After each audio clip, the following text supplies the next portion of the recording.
আসসালামু আলাইকুম রহমতুল্লাহি বারকাতু। আজকে চলে আসলাম আরেকটি মেশিনের ভিডিও নিয়ে। এটা হাইড্রোলিক প্রেসার মেশিন। এটা দিয়ে আপনার টিনগুলা চাপানো হয়, কাটিং করে একদম শুরু করে ফিডি করা হয়। তখন এই মাল দিয়ে আমরা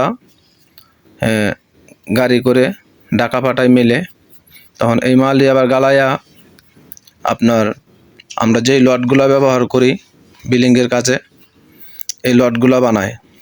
অনেকেই জানে, হয়তো অনেকেই জানে না লট কী দিয়ে বানানো হয়, কই থেকে হয়। যে বান্ডিলগুলো আমরা এই মালগুলো পাঠাই, এটির সাথে আরও বিভিন্ন মাল দিয়া তখন লট বানায়।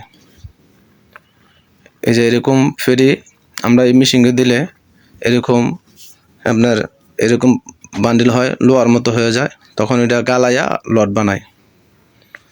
তো আশা করি বুঝতে পেরেছেন।